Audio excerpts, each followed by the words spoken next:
Today's podcast is sponsored by Fire Facilities Incorporated, expert engineers, designers, and manufacturers of steel training towers, burn rooms, and mobile units that are all made in the USA.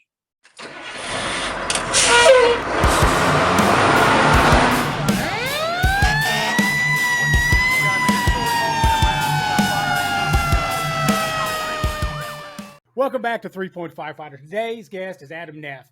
Now, I met Adam in person at FDIC. I followed him through Facebook. We were lucky enough to connect at FDIC.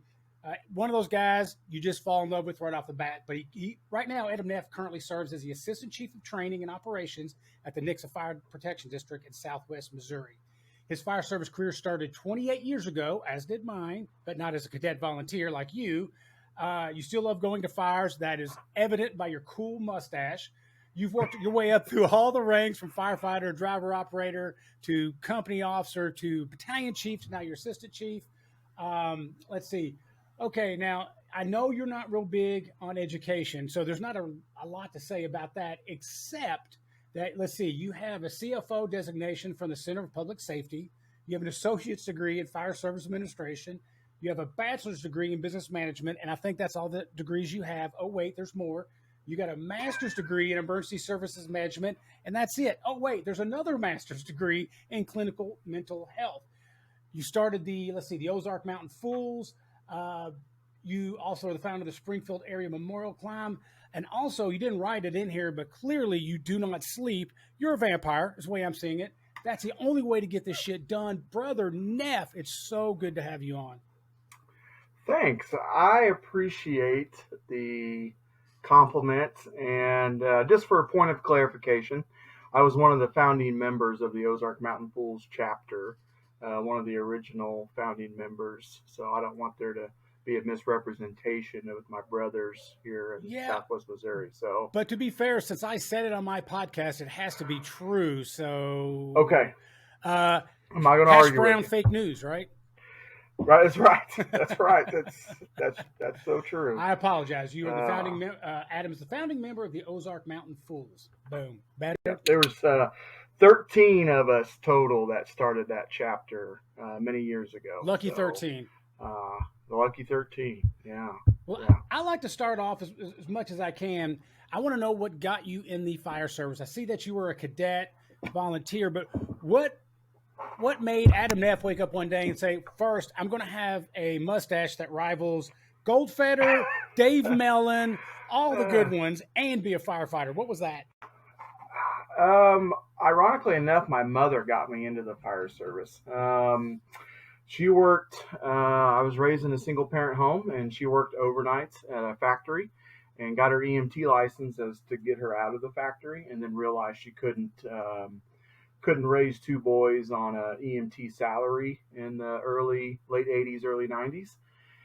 So she started volunteering, and I was getting into my teenage years, and when mom would go to work overnight, I would sneak out and get in a little bit of trouble, and she talked to the fire chief, and 2 weeks before my 15th birthday, I was scrubbing floors and washing fire trucks, and I was hooked. That's all I ever wanted to do was be at the firehouse. And matter of fact, my senior year in high school, I did a work program through Vo-Tech to learn a trade. And then the second semester, I did a work program at the firehouse. So my friends all thought I dropped out and all that stuff. But no, I was just spending as much time. I made my first entry. I got into trouble, but I made my first entry when I was 16 years old. And 16?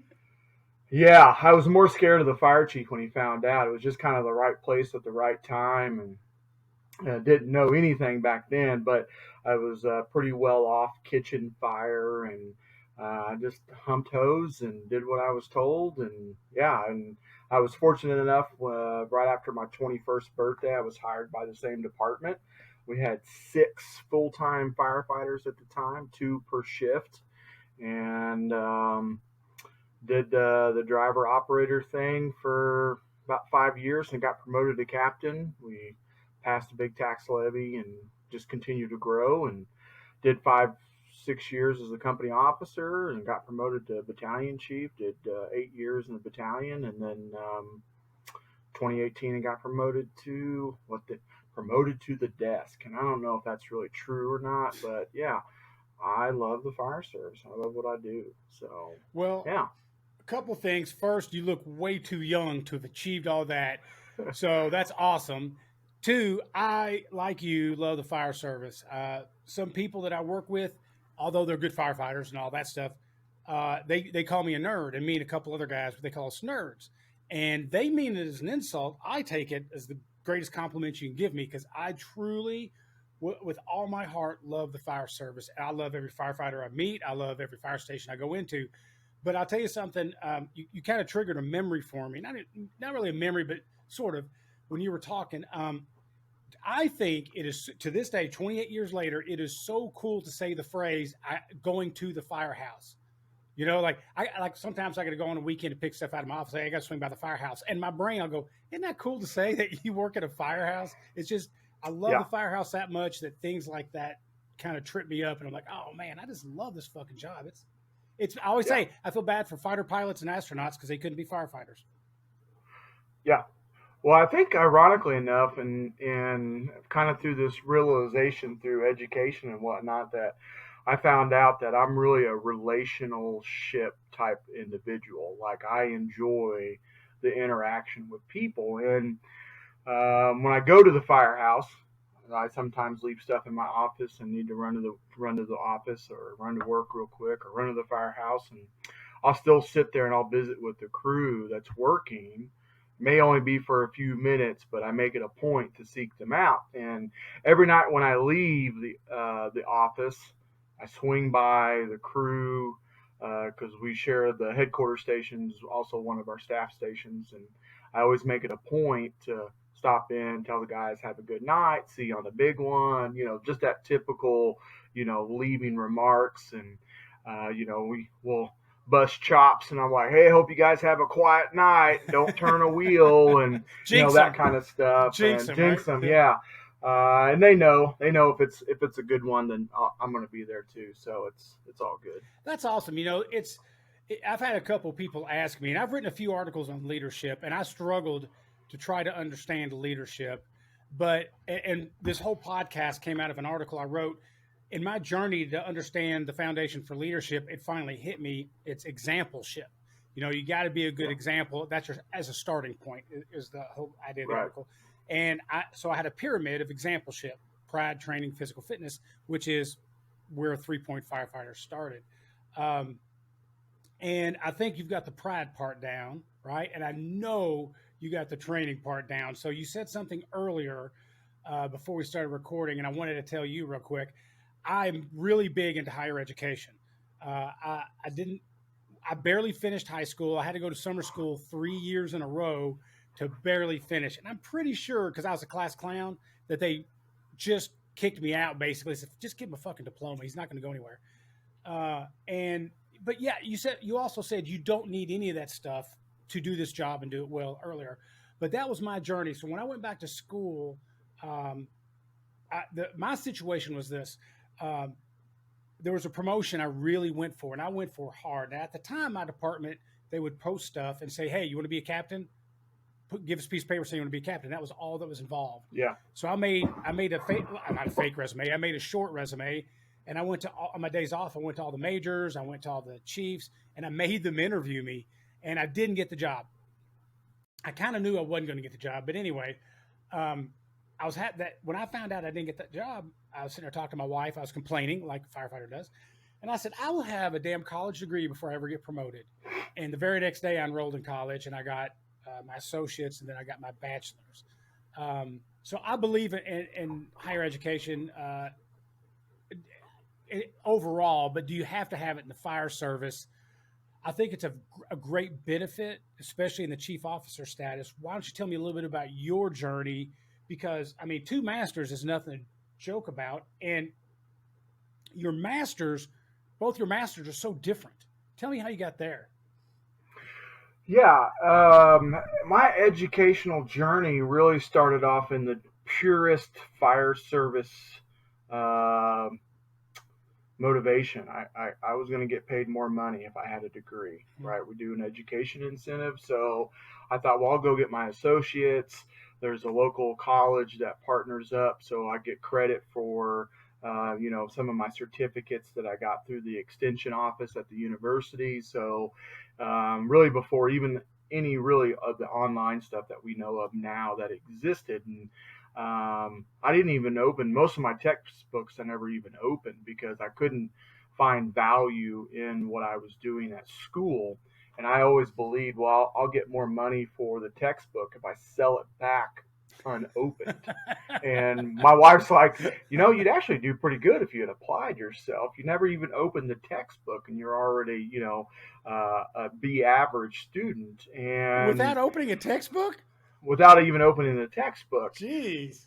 I think traditionally, and much like you, I barely graduated high school, and sometime about third or fourth grade, I had an IEP done. I was measured or diagnosed, I don't know what the correct term is, but with a learning disability. So my reading comprehension is virtually zero. So it took me all the way until about 2008 before I had confidence that I could go back to school. And a lot of that came from my wife. And as I get through my associates and I do okay, and I thought, well, I could get a little bit more money if I get a bachelor's. So did a bachelor's in business. And some of this, my mentors are forecasting, hey, do something that you can use outside of the fire service. You're not going to be in the job forever. So I did that. And then when I applied for MBA, they told me, well, you have to retake these classes because your grades aren't high enough. And so I'm retaking these classes, really hating that. And what classes? What classes were you?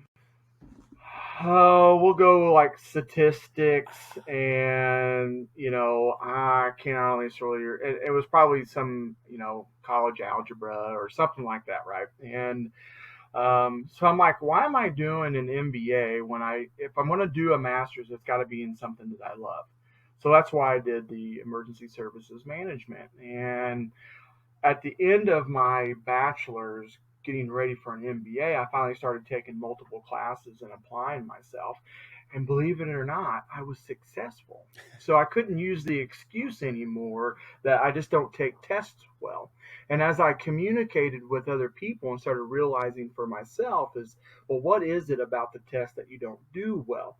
And I believe because it's such a canned answer, because it's so relatable that no one ever asks that follow-up question about, well, what is it about the test? Is it reading? Is it the question itself? Is it the comprehension? Is it we're getting too much in our own headspace? But because it's so relatable, no one ever asks a follow-up. And we accept that. Well, I just don't take tests well. I'm a firefighter. I don't take tests well.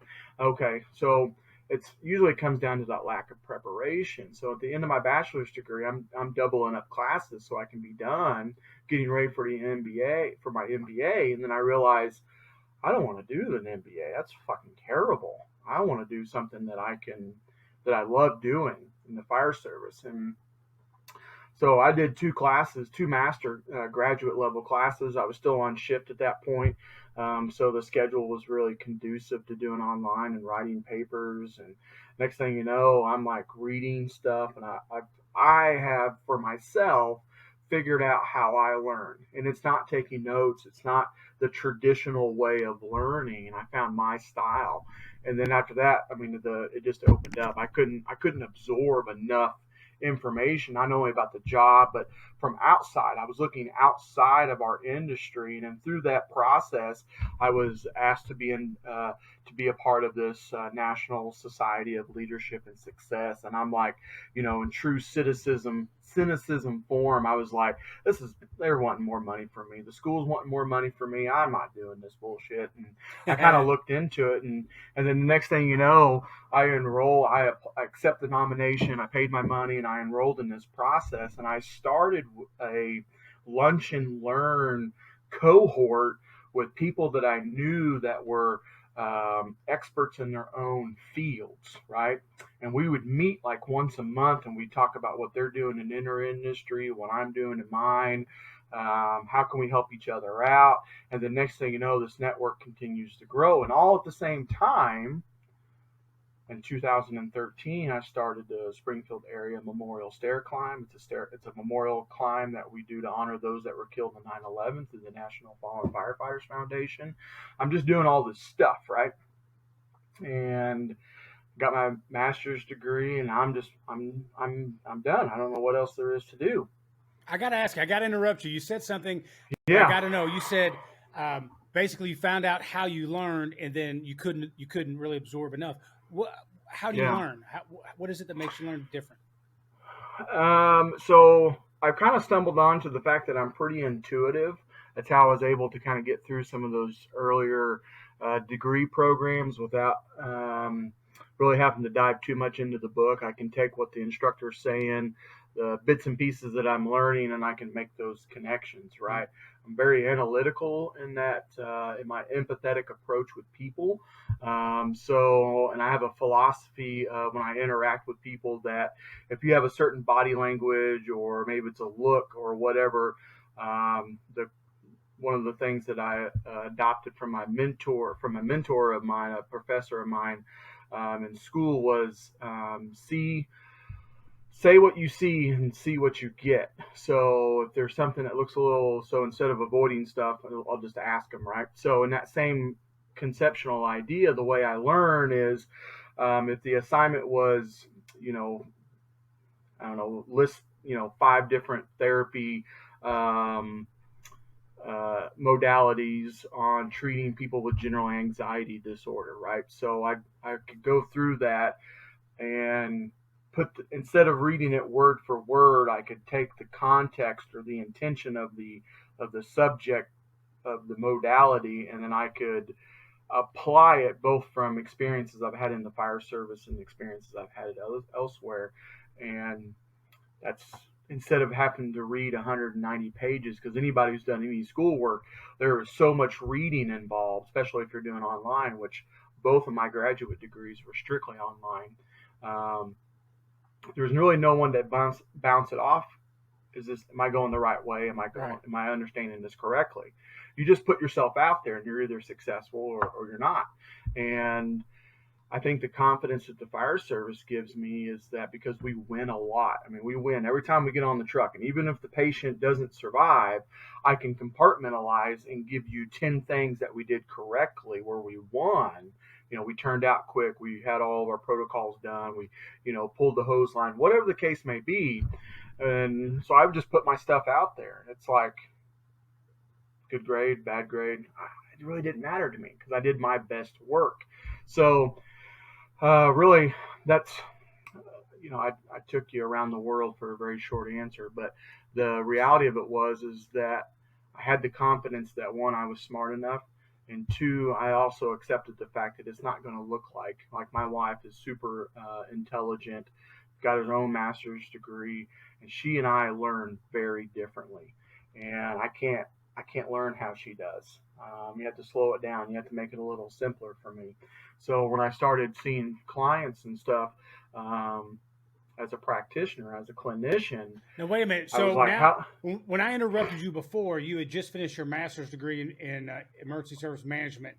Then you go and get a degree in clinical mental health. Is that what you're talking Yes, about? So how yes. did you make that leap from that to that? Okay, so I'm going to just preface it with this. Typically, when I teach or talk, I have a whiteboard that I write stuff out on. Hmm?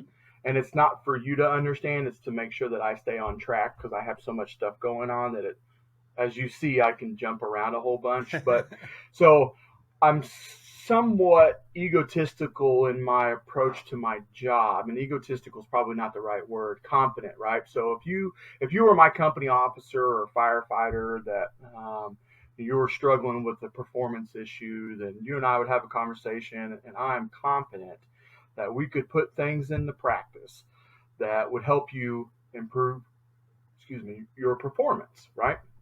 And had a lot of success with a lot of people that I worked for. And when I say I worked for them, as a supervisor, I work for my people, right? So that's my philosophy and my approach. So the firefighters that I work for have had great success overcoming barriers or performance issues or getting promoted and all those other things. And so I had a company officer come to me and say, I really think I'm going to kill myself. Like legit for real.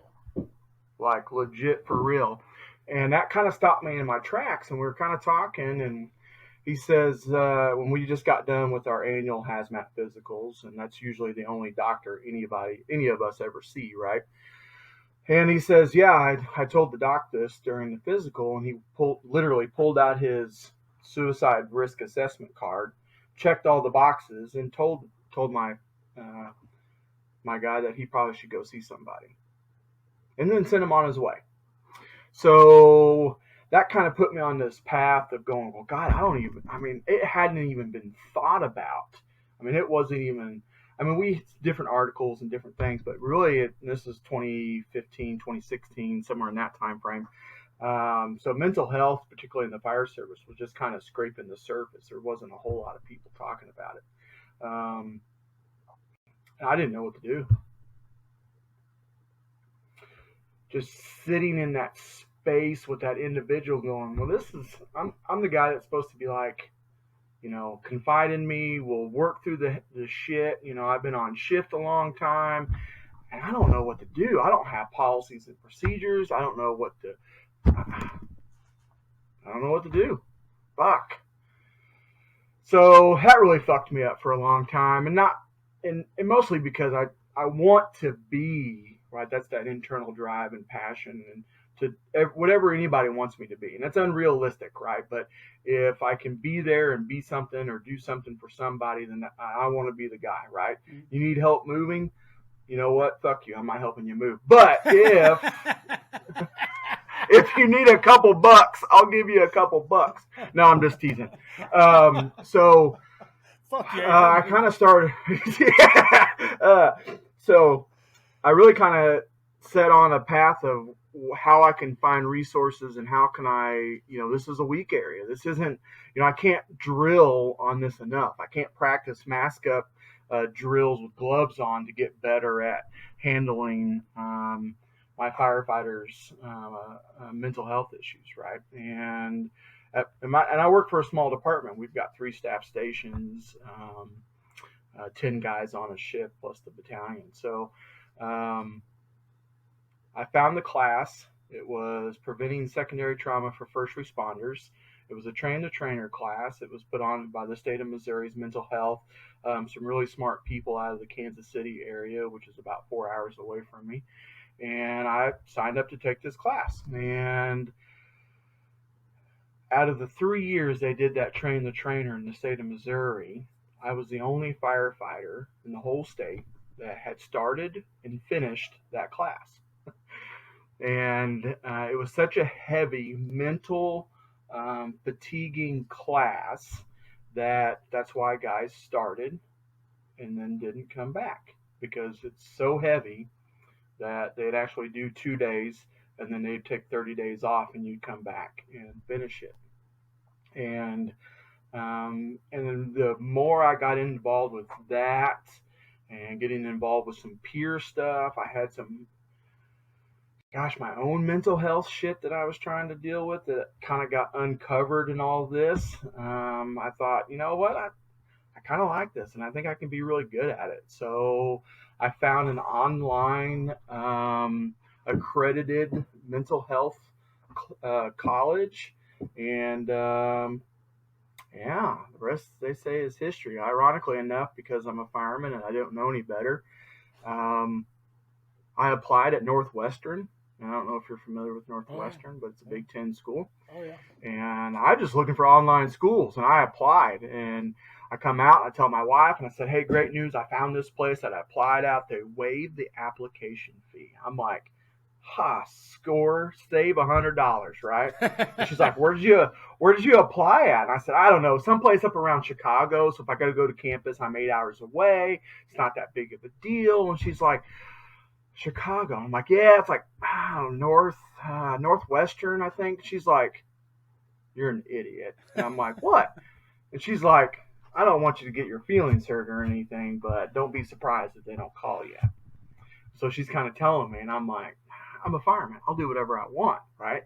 And so long into the short, I get an interview. I get invited for an interview, and at that point, she's like, "I just don't want you to get your hopes up." So I get to the first round, and I get invited for a second interview.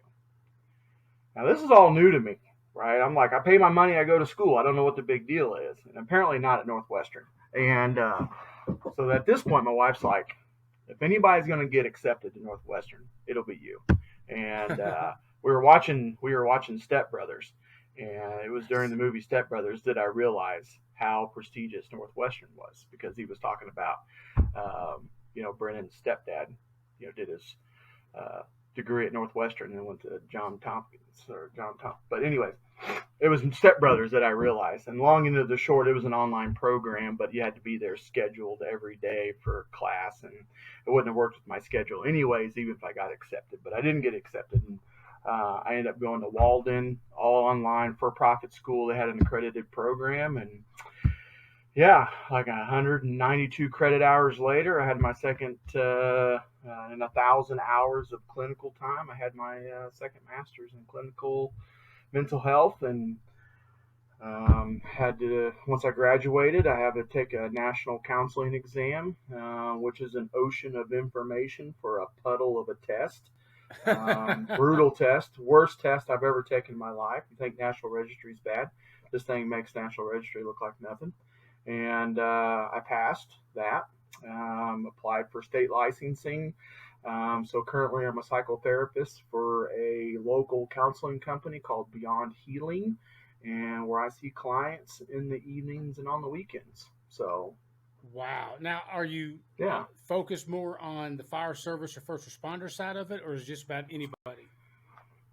Just about anybody. Honestly, through this whole process, I've really found my way of, man, I really like doing skill development on communication, conflict resolution, and then those kinds of things. And during my internship, I actually taught a class at an inpatient treatment center for men on conflict resolution and communication, because I think and I see all kinds of clients from, I don't see little kids, but from teenagers on up, and couples.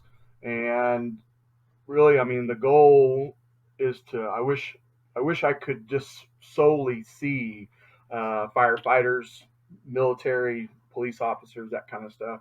There's just not enough of us going to counseling to support solely seeing that type of population. So, and I'm new in this, so I have the same approach to counseling as I do in the fire service, and I love it as much as I do, washing fire trucks and scrubbing floors. That's how I feel about counseling. It's a never-ending learning process. I'm always going to be challenged. I'm always going to try to influence, and how do I serve people? It's just in a different manner. And I think it's that experience that has, if I get one of my firefighters comes through the door and their time management is crap and they really need help with time management, no problem. Let's talk about how you can get better. It's not me providing solutions.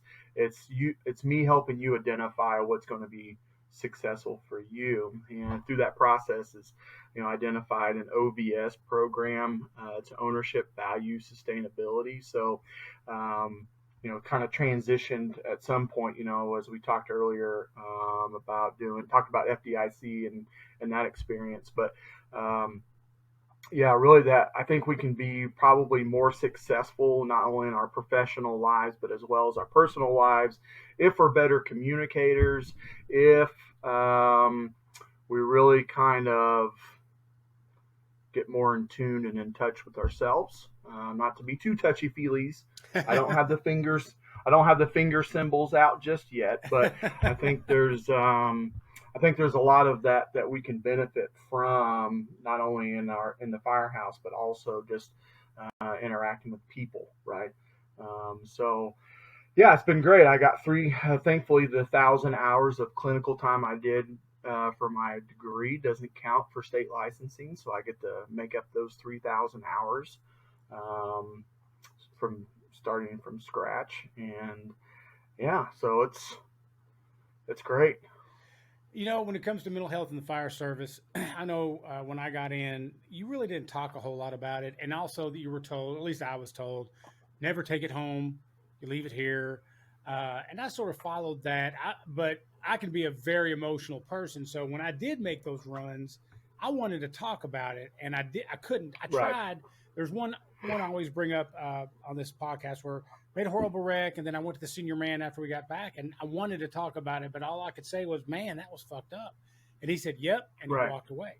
And that really bothered me. But now, fast forward to today, um, one of my he's not a new recruit anymore. He's been on 5 or 6 years, but he's stationed with me out where my office is, and we spent. I got to work, took a shower, I was walking across, still had my bags on my shoulder to go to my office.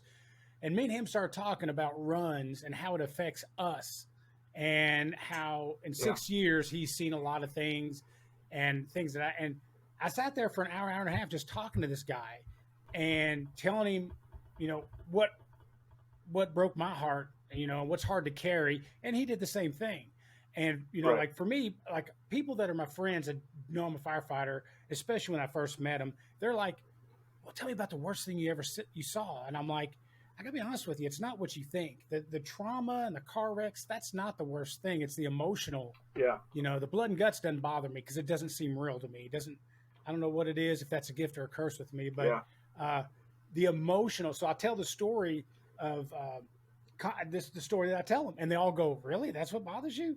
But there was a run on older people. Now, when old people they turn their living room into a hospital room, everybody knows that they're going to die today, tomorrow, next month, next year, so they can get right, used to it. I made a run where the husband, I can remember the house was perfectly clean. I can still see it to this day, but I guess he woke up dead.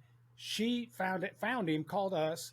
The ambulance got there first, and as they're wheeling him out, she won't let go of his hand while they're doing CPR on the thing going out the door. And she's kept literally begging for him to come back, and how she can't live without him. But literally, was like she was truly begging for his life, and even though he was dead. And for whatever reason, to me, that's one of the worst runs I ever made. And I tell people that story, and they yeah, go, "No, no, no! I'm talking about gunshots and stab." I'm like, dude, I'm telling you, that's the one that haunts me. Mental yeah, health is weird in the yeah, fire service. yeah. Well, I think we actually, you and I talked by chance at FDIC, and I have a short list and people I want to meet that I know on Facebook, but I haven't met in person. And it's if you've ever been to FDIC, it's kind of crazy because it's like, man, I'm going to do all this stuff, and next thing you know, you're on your way home, and it's all been a blur, and you're not Yeah. even sure what happened. And we were talking about FDIC, how people process things, right? And I'm the same way. Like one of the worst calls that I ever went on that probably messed me up the most, and even till today, I mean, it's been 7 or 8 years ago. Sometimes I talk about it and I'm good, and some days I'm not, and nothing even bad happened. That's what's so crazy about it, right? So, and it's not the traumatic calls, right? It's not. I don't know if it's a programming. I don't know, as you said, if it's a curse or a gift. But I believe in this process that each one of us has this container. I call mine my trauma box. So I have this trauma box, and at some point it's going to come out. The box will only hold so much, right? And what I try to communicate to firefighters, law enforcement, military, those folks, anybody, actually, any of my clients, is that if we can be intentional on letting those things out. So one of the big questions we talk about is, why is the mental health in the fire service all of a sudden a big thing? I think it was always a big thing. I think just the protective factors that we had in the firehouse at the time was how we purged our box, if you will. So we sit around the kitchen table or the tailboard and we have this conversation, and there's a lot of power in that, right? There's a lot of power in the story of what you did and what you saw in that particular example, and then we use our own language, right? So it may not be, like you said earlier, man, I was really fucked up. And sometimes that's all it needs to say, Yeah. right? And then sometimes what gets communicated is like, yeah, it was really fucked up. Did you see that guy's face? And we're using our language to talk about it. It's not, as I try to communicate to other clinicians, it's not that we're, finger symboling. I use that reference twice, finger symboling, kumbaya around the table. We're using our own language to process what we've just seen, because the next run may be right now, right? I can't even process the first one, let alone go on the second one. And so I think when we talk about that, we lose some of that because of some different things in the firehouse. So cell phones is a big part of that, right? Everyone's got to get caught up on their tiki-takis and their snappy chatties and all the other crap. Our own individual bedrooms. I have never worked in a firehouse that we've had a communal bedroom. We've always had individual bedrooms. Right. And there's only one time where we were remodeling where we had a communal bedroom. And I thought, this is the stupidest fucking thing ever. I don't know how anybody sleeps in a room with a bunch of other guys. So we lose that kitchen table or tailboard discussion. Workload is also another big contributing factor. Also, who else is in the building, right? So if you and I are having a conversation and I'd be like, man, did you see that guy's dick? I mean, that was so weird, right? And then I piss somebody off down the hallway that's not even involved in the conversation, well, then I have to be concerned about what I say in the firehouse. Right. And we've never had to really do that before, right? And so all those things impact our current protective factors, right? We have I work in a young organization. We've only retired one person in the history of my organization. Wow. Yeah, we've been around since 1986. Right? We went we started having full-time people in 94, and we've only had one out of that whole thing make it the whole time and actually retire. So we're really young. So I don't have, decades upon history and culture to develop young people about tailboard time or the importance of investing in your crew. Or, I was always real big about, when I was a company officer, even when I was a battalion chief, we would do, as a company officer, my crew and I, we would go floating for the weekend. We take our families and go camping, really getting to know, and not knowing it at the time, that was me being relational with my crew, investing in them. And as battalion chief, we would have family fun day, right? And my radio sling that I had made up said, it's my burden to bear, right? Because no one else understands the decisions I have to make in that moment. I'm sending potentially 9 guys to their death, and it's not, as a battalion chief, it's not, hey, let's go in there and get this thing. I trust my skill level, but now I'm putting people that I may not even worked with, that could be on a shift swap or a trade day or whatever, in there to their deaths, that based on the decisions that I'm making. And then at family fun day, I realized there are 67 people relying on my decisions as a battalion chief to be perfect every single time we go on a call, because it's families. And that's the direct, right? That's direct. That's on that macro level. Well, I have 47,000 people in my community that's relying on my decision and the skills of my firefighters, right? So Rob Fisher, a big mentor of mine, would always say, I don't tell my guys to be safe, I tell them to be smart, right? And I think when we talk about responsibility to people, both our own firefighters and the community, we kind of miss the mark, right? A lot of company officers, and I challenge them in my class to go, well, is it your responsibility to make sure they go home at the end of the tour? And everyone unequivocally says, yes. Okay, but what happens when they don't? See, my philosophy was always, it's my responsibility to try to make you as prepared as I possibly could for the things that I'll ask you to do. Right? That decision of coming home at the end of the tour, I don't have control over that. But what I do have control over is the amount of hours we put in the training, how we drill, how we educate ourselves in our first due area, all those things. So I think we tend to bind ourselves in a corner because we don't think about when the bad stuff is going to happen, or that it ever will, right? So I think when we talk about those things and we look at that, it was my burden to bear because as a battalion chief, you're really in purgatory, right? Like the crew, you're not really a crew because you're admin, you drive your own vehicle and you wear a white shirt. And you're not really admin because you work shift and you advocate for your firefighters. So you're really getting beat up on both sides and you're just kind of finding your own way. And so that realization of you won't ever understand it until you're in the position yourself, and you have to make those decisions. And you're looking around, going, "Who's going to help me?" No one's going to help you. It's your decision to make, and you have to make it, and you have to be able to defend it. And it's not because everyone always agrees with it. And I work with some really outstanding firefighters and company officers that made my job exceedingly easy.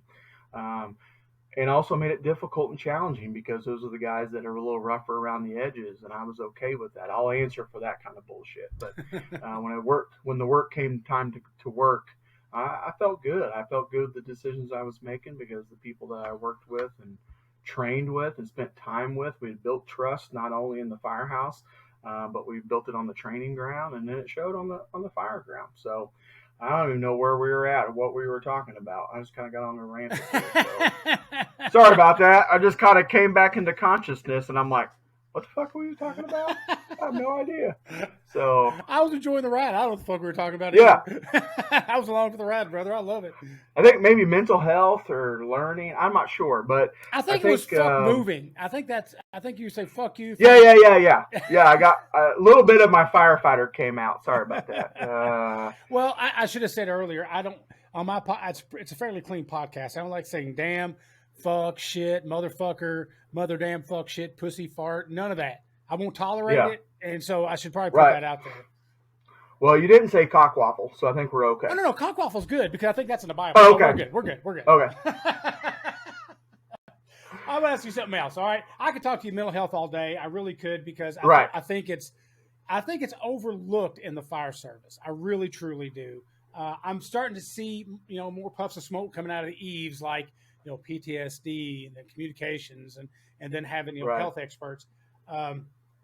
But let's move on a little bit to something that you were talking about, a professional standards chief. Now, I've never heard of this, and I'm intrigued. Yeah, I sat in a class at FDIC, Chief Klein, and I didn't know who Chief Klein was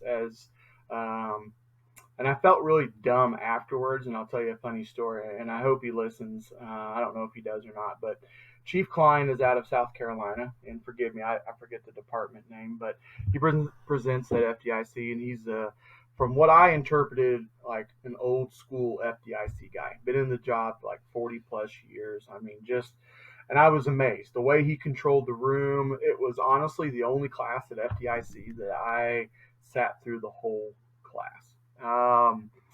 And he's a professional standards chief. And I'd seen a couple different job postings for professional standards chief. And I don't have an opinion really one way or another, but it really kind of, I don't know. Really, I put it on the list for us to talk about because I really didn't know what to put on the list, but I'm not 100% sold on the professional standards chief. So what is it? Tell me exactly how you interpret what that position is. How I interpret it. Okay, so like in my organization, I developed our probationary process, our probationary firefighter process, our driver operator process, our company officer process, and I'm currently working on our battalion chief process. And that I don't want to dive completely into like JPRs and all those other. I mean, if we were playing buzzword bingo, I already would have got it by now. But I think the idea is that if you have a position in your organization, that professional standards chief develops the curriculum and the criteria to make sure they're prepared to move into that position. Like because a job description? Not necessarily a job description, but more like the training that goes along to make sure that we're meeting, the expectation. So I think, and kind of what I do, because I noticed that because we're so young, I don't have tradition and culture to be able to develop new people. I have to be a little bit more intentional with programs and processes to help shorten that learning curve. And there's no training program or process that replaces experience. That's not what I'm talking about. I'm talking about making sure that they understand the paperwork side, the administrative role of their job, right? Because how much support is there for hands-on job function in the fire service? A ton. How much time do we spend teaching and developing our company officers? Time management, conflict resolution, interpersonal dynamics, those kind of communication skills. Virtually little. So I think what the professional standards chief does is that they develop that curriculum to make sure that people are prepared going into their job. I have a 6-month probationary process, and then they're off probation because they finish their task book, and then they're off probation, and then they're assigned to a company, obviously, and they're continue to get training, so they're good at being a firefighter. And there's not any other job in the fire service that I'm aware of that we spend that much time preparing people for their new position, their new role. And I think that's what professional standards chief does. Mm-hmm. I just don't know why we had to create a whole new position for it. Seems like we're getting away from like the training officer or the training chief role and creating this other role. I don't know, but I work in a small department. And I wear a lot of hats, so I'm just like, oh, well, maybe quit being a bitch and just do the work. Okay, so I'm glad you said that. I work for a smaller department. We got 5 stations, all paid, but I feel the same way. I have to wear many hats too, and it's, to me, I can't be 100% any one of those jobs, right? So if I have 100% that I can give my job, you can't help but split that up the more jobs you give me. So for one of the things I've got to do is I'm going to do our quality checking, our NIFRS reports. It's not that big a deal. It's mind numbing. It's that's what it is, but it's not a big deal. But there's no way I can give 100% in training and 100% in NIFRS. It does. The math doesn't work out for me. And then on top of that, I used to be an on-call arson investigator too. So there was just no way. And there were certain days, for example, if there was a fire that I had to investigate, I also had to check the NIFRS when there was training that day. So I truly believe that jobs should not be overlapping like that. And I understand they have to be in small departments. I get that, but there needs to be a limit to it. And it'd be nice to be able to afford a professional standards chief. But let's play the magic fairy dust game. You could create any position in your department, okay? Any position whatsoever right now. Would it be that, or what would it be?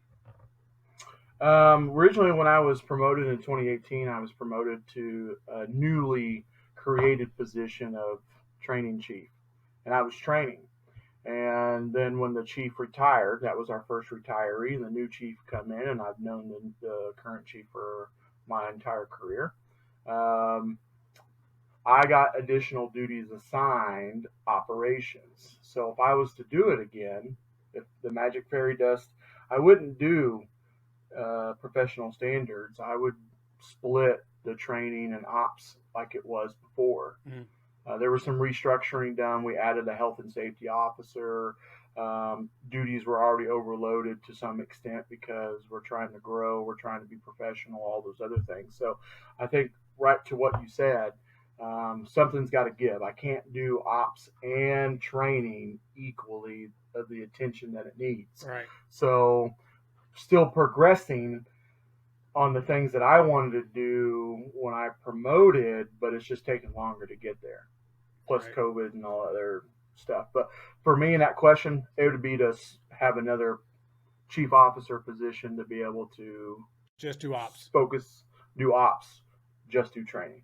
We're lucky that we have an ops chief, we have a personnel chief, and my magic fairy dust would be a health and safety officer.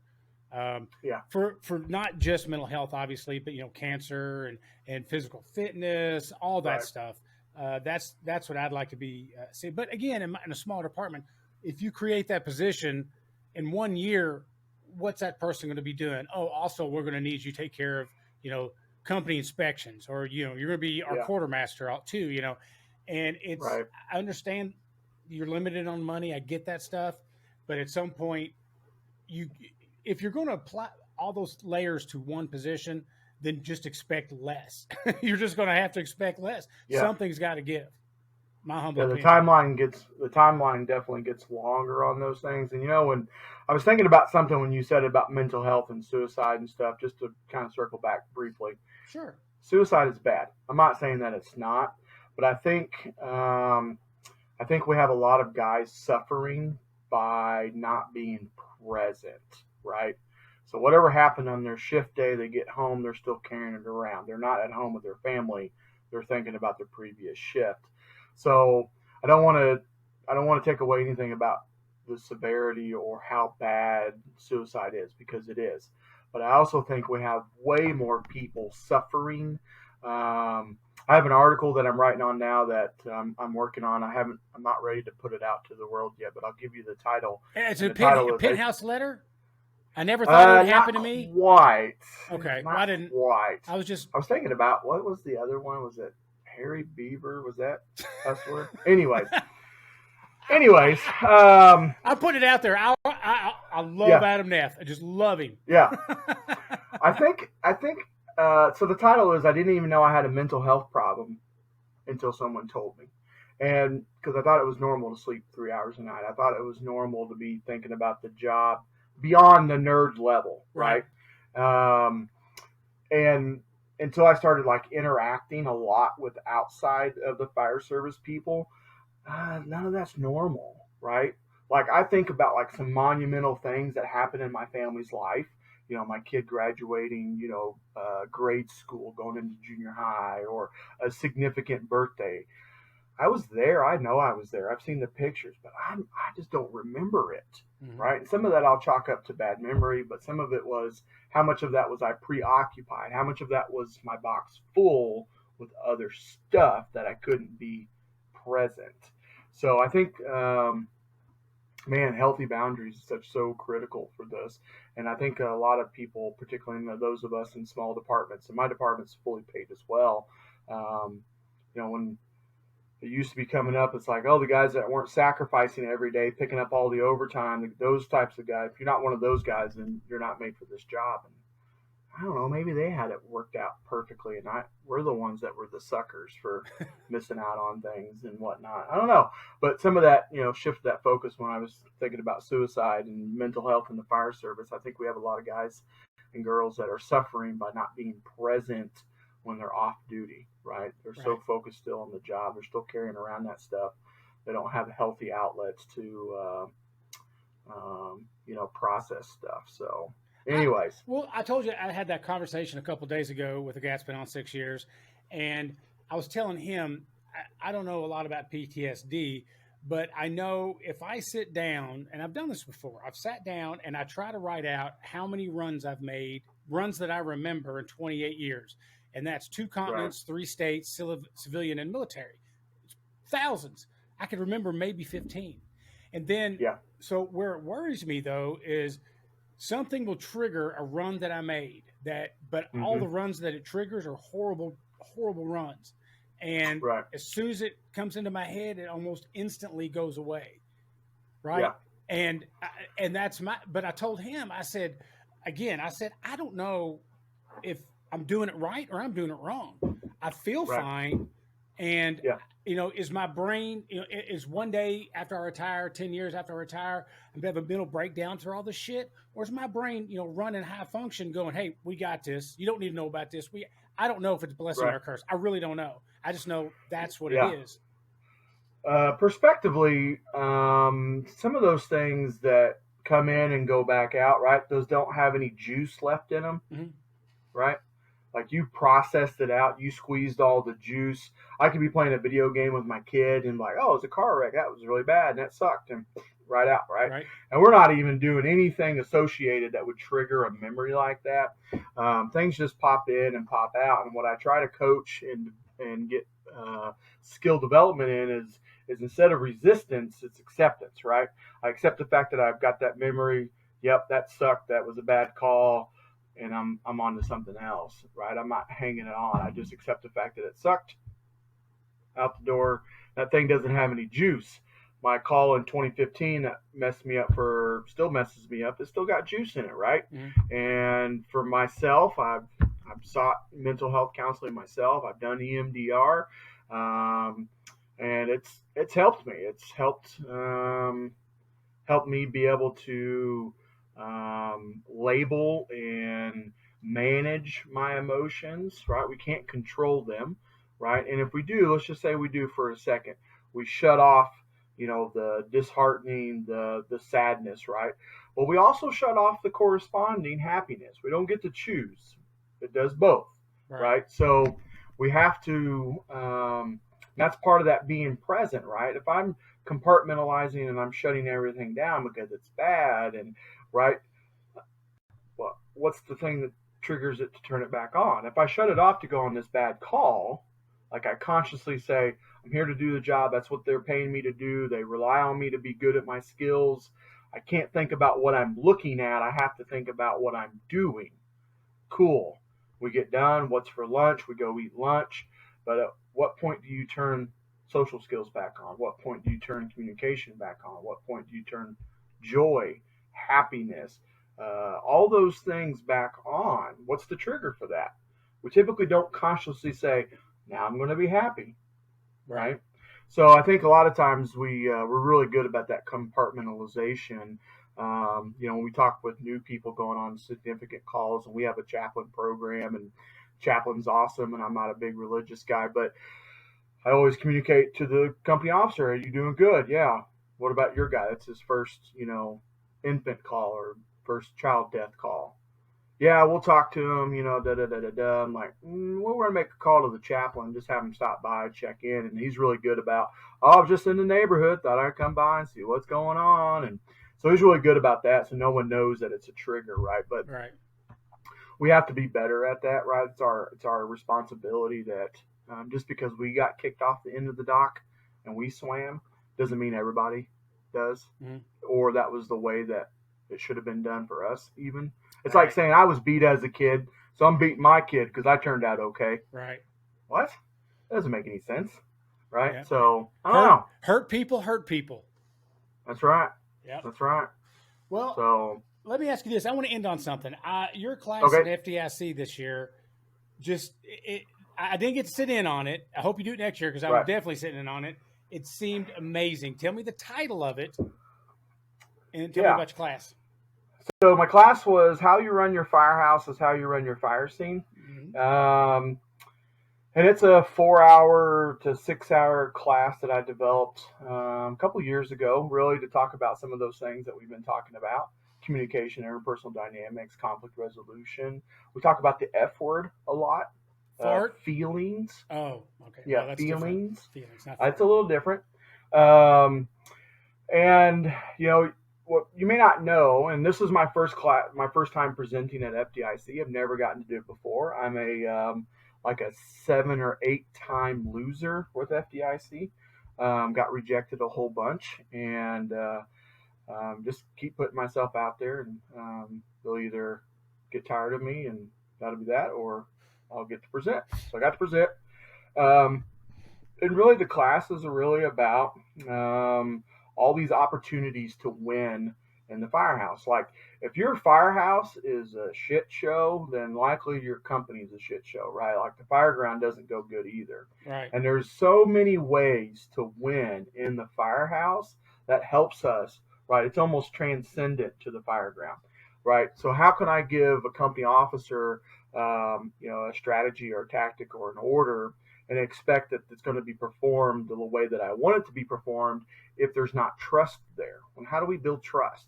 Seemingly insignificant moments of time over being consistent over time, right? It's conversation about learning about your family, your background, your history, what got you into the fire service. I mean, all that stuff is building relationship and building trust.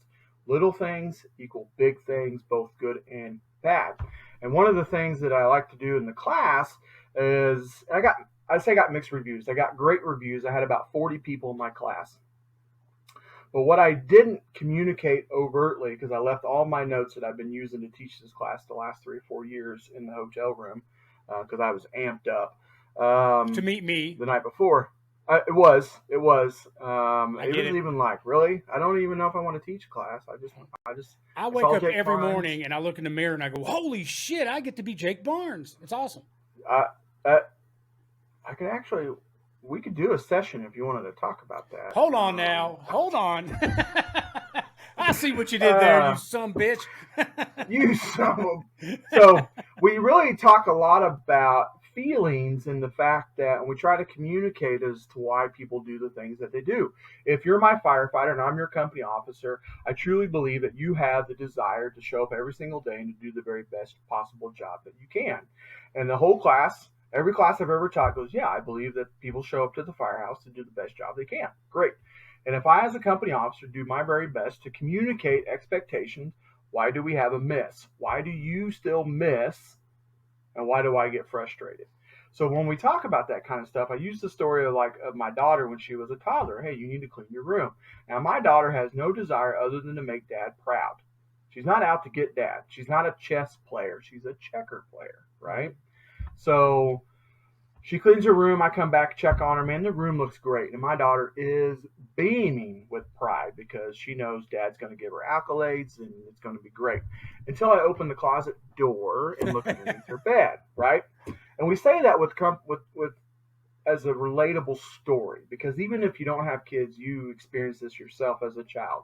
And I do that because if we already agree that firefighters are here to do the best job they can, and we communicate expectations the best way we can, why do we still have a miss? And I think it's a process issue, right? We've not communicated. If we give this much more information, expectations would be met, confidence would increase, trust would be built. I mean, it's all fundamental and foundation in this process of relationships, right? And then what you and I were talking about, which I think scored me the spot on the podcast, was when we talk about emotions. So emotions are high, logic is low, right? So if you've ever said something that you've regretted, if you ever put your hands or words on people and things, if you punched a hole in the wall, broke furniture, and then after the fact you're like, why did I do that? That makes no sense why I did that. Or why did I say that? Because emotions were high, logic was low. Our skill development in communication is so far off base that the only thing that we could do is explode with words or actions. And then once we got all that out, our emotions come down, and then we can logically think through this or communicate through this, right? So let me give you an example really quick here because I know you want to wrap up. And this is all within this class, right? We talk about all of these things in this class. And if I can give relatable experiences and people can say, oh, yeah, they can identify a time or a place where they've done this themselves. And have you ever asked your wife, hey, babe, are you okay? Because clearly she's not, right? That's why we ask the question. I've made that mistake multiple times, yes. Yes. And then they say, I'm fine, right? And then our first thought is, oh, shit, what did I do, right? Because in no realistic realm of the world could my wife have any problem with anybody other than me. So clearly it must be me. And then what do we do? Right? Well, we keep picking. Are you sure you're fine? Because you don't look fine. You look really pissed off, right? We just keep picking until it is about us, right? So what a strategy that I communicate with is try this next time because we're problem solvers, right? It's all we ever do at our jobs. Yes. But none of these problems are things that we actually have to solve, right? Maybe all we need to do is hold space. It's the same with our firefighters, right? If our firefighter's struggling, right? If Bob has great performance, 9 days out of 10, and on the 10th day we fall short, what do we typically say? What the fuck, Bob? Yeah. Right? It can't be anything other than the fact Bob sucks today. He's just having an off day. Maybe Bob's having some trouble at home, right? So we keep picking on our wife because she's obviously upset, and we're problem solvers. We want to fix it. Just tell me what's wrong. We'll fix it. We say the same thing to our kids, right? Just tell dad what's wrong. Dad will fix it, right? And then we have this big blow up. And now we're back to a position of, now I know how to fix it, right? The problem was me. It wasn't, right? Because our wives, our spouses, our significant others deal with all kinds of shit outside of us, right? But we carry that same fear into our jobs. But with our wives, we can say something really significant. Say something to the effect of, and this is a skill development, right? We say, hey, I see you.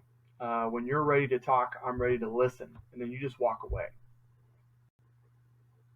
Because they don't need me to solve their problems. Matter of fact, my wife is really smart. She doesn't need me to solve her problems. And this is what happens in the firehouse. Hey, Chief, how's it going? Good morning. And he doesn't say anything to you. Oh, shit. The Chief's mad at me. Because clearly the Chief couldn't have any other things going on at the firehouse than me, right? I'm the center of the universe, right?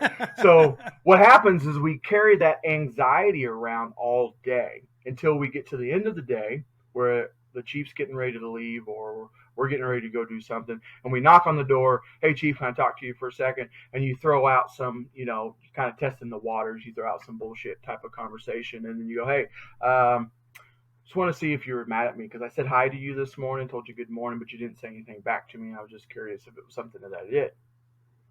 And he's like, I have no idea what you're talking about. The Chief's like, I have no idea what you're talking about.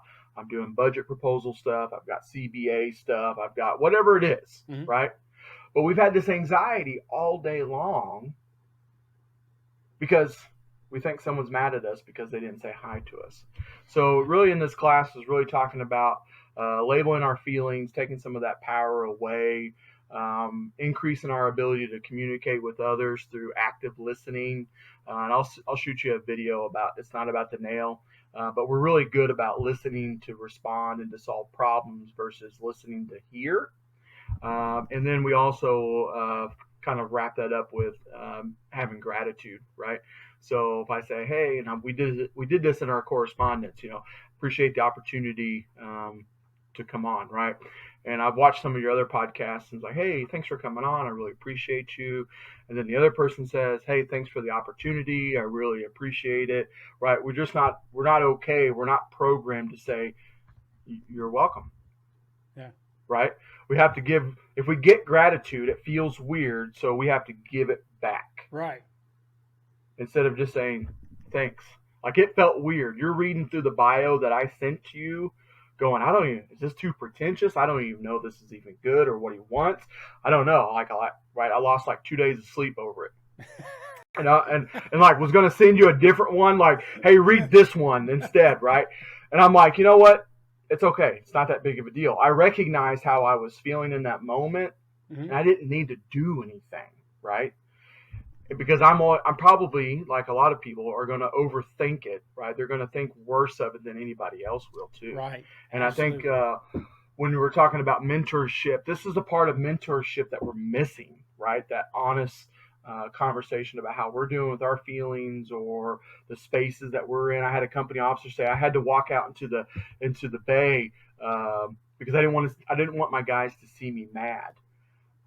Captain, respectfully, I think they need to see you as a human, right? This job impacts us for real, and they need to know that it's okay to be impacted for real. And if we need to take you out of service for a bit and those kinds of things, we have all those abilities to do that. But I think we need to show our firefighters, company officers, chiefs, we need to show everybody that it's okay to make mistakes. It's not that big of a deal. We need to give a little grace. We need to get a little grace. And honestly, just be open and go, look, Man, I was super excited about coming on the show. I had some anxiety, I had some fear. Was someone going to say something that, they think I'm full of shit or, whatever the case may be. I can't control any of that. So I'm okay with that too. So I think that's where we miss a lot in the firehouse to build trust. And that's how we get success on the fire ground. So that's what the class was about. You said something earlier. It's something that my wife taught me. To dealing, I have a couple sons and I've got like 3 daughters, right? So I'm constantly in hell. But she told me early on, my beautiful bride teaches me all the time, and she taught me early on when my daughters are having a problem or she's having a problem. I don't want you to fix it. They don't want you to fix it. They want you to say, God, that sucks, and just to your point. So I have translated that over, and I don't know if I did it consciously or not, but there's so many times I've had guys come up to me bitching about something, and I just listen to it and I go, man, that's terrible. That is just absolutely terrible. Depending on the situation, I might say, what can I do for you? But Right. you said that, and I'm like, holy cow, that's an amazing tool to have. And there's not a lot of amazing tools that are super easy, and not trying to Right. solve somebody's problem is super fucking easy. It really is. But Right. to listen and just say, that's terrible. And I like what you Right. said, when you're ready to talk, I'm ready to listen. That's wonderful. That's absolutely Yeah. wonderful. But yeah, the fire service is weird. We're the first group to want to give help. We're the last group that wants to take help. And Yeah. it's such a weird dichotomy there. But It I took like to me think it's getting 4 better. years. Yeah, it took me 4 years for me to finally send my email to the therapist that I ended up with. Mm-hmm. 4 years? I was in 4 years. I had an email drafted and I never sent it. I'm in class. I'll learn. I'll take care of myself. It's fine. And then I'd have these moments of clarity, right, where I was maintaining well. And then I recognize where I'm not, right? And I used to drink really heavy, and really got the ultimatum of, hey, you're either going to drink or be married. I like to be married. Thank you very much. Oh, yeah. Yeah, and it wasn't like I was, clinically, and I could get out the diagnostic manual and show you. Clinically, I wasn't alcoholic, but I definitely had a drinking problem. And if we were at the bar having a drink, we'd be in a competition, and I'm going to win. You don't even know we're in a competition, and I'm going to win, right? That's kind of like the process that I was in, and kind of recognized that this isn't sustainable. And I think a lot of those instances, I had a lot of people teaching me, and I'm just grateful that they invested in me and my education, both in life and on the job. And I think I was doing this on Friday at FDIC. I was having this discussion, and I think I told you when Jared Sergi was standing there about. I sat in on his class, and I kind of filled out some notes about the impact that Jared had on me and my career. And I think too many times, we recognize the mentors and the people that have impacted us professionally and personally, but we don't do a great job of communicating that. So I went around like FDIC to the people that were there, communicating like, hey, here's the impact you've had on me. Here's a specific example as to why it impacted me, and this is the change that it's made in my life. And it always means more if you're able to be specific and give examples. Hey, your podcast is great. I really appreciate it. Jake's a mentor of mine. There's people I look up to, and there's mentors that I have. And the mentors that I have are both in the industry and outside the industry. And it's amazing, too, because when you start telling people and giving them gratitude, it also changes the dynamic of that relationship, right? So I have mentors that recently it was their birthday. And I'm telling this grown man, that I love him. Not many grown men do that, right?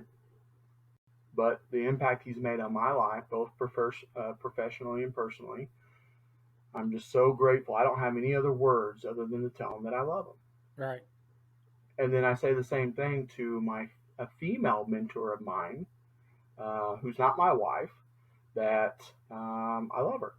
She has impacted my career, my personal and professional outlook, both with information and books and everything else. I don't have any other way to describe it other than I love her. Mm-hmm. That's it. And I think, we always talk about, death and life on this job, and it's a short period. We're going to do 20 or 25 years. Very few of us get to do really much more than that. And it goes by so fast. So why wait? Why wait to tell, the Rob Fishers, the Bruce Bjorgis, the Tyron Does, the Mike Torres, the Jared Smiths about what kind of an impact they had on me in my career? You named a lot of really big industry heavy hitters. You might have left one off. I'm sorry. What's his name? Frank Basque. I forgot to list him. Damn it! Jared Sergi, Ben Martin. I got mentors that I've never even met before that I can be very specific, yes, that have impacted me. And I think that value comes from being specificity, right? And I'm gifted, and I feel gifted that I have this connection with my feelings, and I'm comfortable in sharing them on your podcast and anybody that's willing to give me a platform to share it, because gosh, it really will fuck up your life if you're not processing the stuff that happens to you on a normal basis. And when I ask this question a lot because I want to get people's reaction, and I asked it in my class, it's like, hey, if you go to a medical call, is that something significant? Are you doing something heroic? And 100 times out of 100, they say no, it's not heroic. It's not to us. It is to everyone else, right? And we have a hard time of recognizing it because it's part of our job, right? Right. I always ask the question to company officers, do you pick and choose your battles? And 9 times out of 10, they always say yes. And then I'll say something like, okay, so this is our policy manual. Tell me which one of these you're going to enforce and which ones you're not. Well, I got to enforce them all. That's my point. You don't have to club everybody over the head, but you got to at least ask the question, right? Right. And you said something about leadership, and you have your philosophy and what it looks like to you. And I was writing this class and getting prepared for FTIC, taking a 6-hour class and cutting it down to an hour and 45. And I had this slide. I don't know if I'm supposed to leave it in there or not because it's kind of controversial, and I'm not sure. And I'm kind of like, fuck it. If I don't get invited back next year because of this slide, I'm okay with it. It's a flat earther slide. You're a flat earther, aren't you? I could see it in your eyes. I could see it. It's actually soda pop, not soda or pop. It's actually both. Soda pop. Anyways. What was your slide? So the slide was about how to define leadership.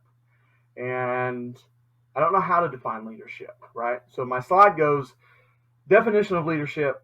It's like pornography. It's difficult to define, but I know what it is when I see it, right? Was it like Larry Flint, right? And I had people come up to me after my class and not knowing, did it go good? Did it not go good? Did I cover the material that I wanted to cover? I had like 4 or 5 people come up to me after class, tell me about the impact of this class, right? And I'm like, no matter what the evaluations say, it was a great experience, and I actually don't plan on. I didn't submit proposal this year for FDIC because I'm starting to practice. I'm starting to practice as a clinician and doing some other things, and I mean, it was a great experience. And I'll be back. I'll develop something, I'm sure, but it was a cool time. It was. I encouraged the class that was sitting there to put your name in the hat. You can't win if you don't play, cliche. But the reality of it is that the only difference between anybody standing at the front of FDIC classrooms and the people sitting there is them putting their stuff out there. Yeah. Right. And you touch on that a little bit. It is hard sometimes to put yourself out there, especially in the fire service. And that's what started my, so I had the idea for the article, like I mentioned, but actually creating the podcast, it's not me. You would never in a million years think that was me. But I remember thinking Jared Sergi because he was my first guest. He had to be the first guest. He put himself out there in the pages of his book with some pretty good ideas, right? Yeah. And I remember reading it thinking, what if his own guys busted his balls? What if people called him from Arkansas saying he's an idiot? I thought all these negative things. And right. Then I was like, what if just one guy said that book changed his career? Well, right. Fuck, that's a big fucking deal right there, right? And that gave me the fuel in my tank to go outside my comfort zone, which is totally outside my comfort zone. It's one of the greatest things I've ever done, talking to people like you and everybody that's been on here. It's very selfish of me because I don't want to pay $600 to hear Adam Neff. I want to talk to him for free and have a one-on-one. I want to talk to keynote speakers fucking for free, one-on-one all day long. It's a blast. Right. It makes us all better, I think. But dude, I love you, man. You're the best. When I first met you, I was like, this guy, he's it. He's the one for me. I appreciate you being on my show. I just had a blast. This time has flown by, and I look forward to seeing you in the future, man. Thank you so much. It's been a pleasure, and I really appreciate that. I put myself out there and said, "Hey, you're, I know you. We're friends on Facebook." Yeah. And I'm just grateful for the platform. I think a lot of times we get frustrated because it's not the platform that we wanted.